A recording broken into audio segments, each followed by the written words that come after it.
Let's get to Ron in Port Colborne. What's up, Ron? Not much. Just listening to your show. Thank you. Not much. Attaboy.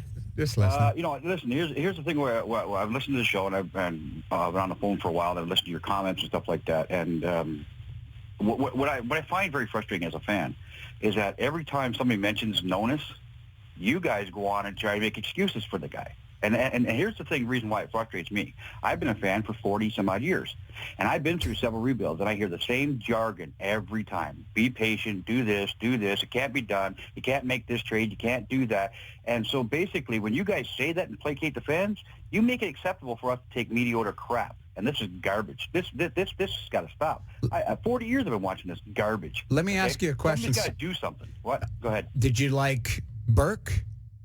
Did you like JFJ?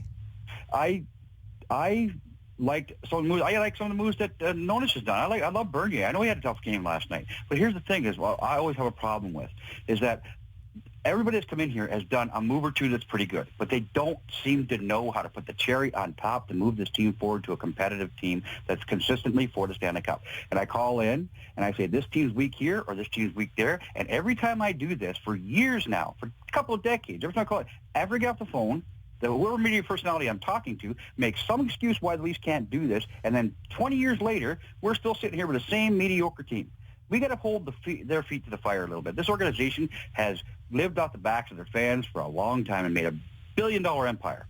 How about returning a little bit back to fan, and let's hold them accountable. Other teams have built their organization, and they're competitive, and they've done it over the time I've watched hockey, okay, for the years I've watched it. So this team got to stop being mediocre for decades.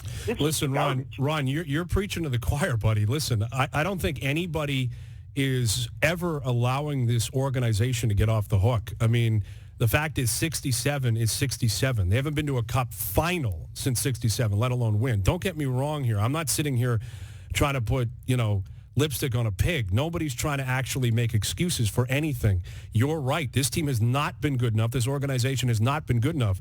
But it's not that they're not trying to put together the right pieces. They just can't find the right pieces. They don't find the right formula. There have been failures. JFJ was, Burke was, prior to that, Quinn was, prior to that, Fletcher was. And listen, they all made great plays, but the fact of the matter is, if you don't win, then you didn't get it done. And that's just it. And I don't think anybody would dispute that, or anyone ever has. I'll be honest, I have a tough time where it's just, well, this guy's got to go. Fire the coach. The coach it's the coach. It's this and that. Guess what? You're still going to have a problem with the next guy and the next guy. Well, that's it. It's a constant theme with this whole organization. There's a constant theme with the fans, too, and it's something I just don't see how it's possible. The famous comment is, this organization doesn't care if they win or lose because they make so much money.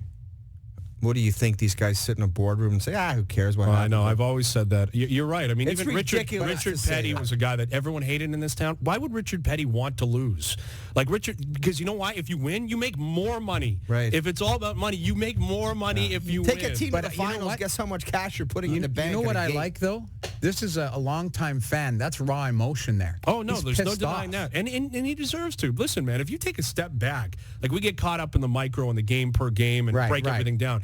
You look at the big picture, the facts are the facts. This team has not been good enough. This organization has not been good enough.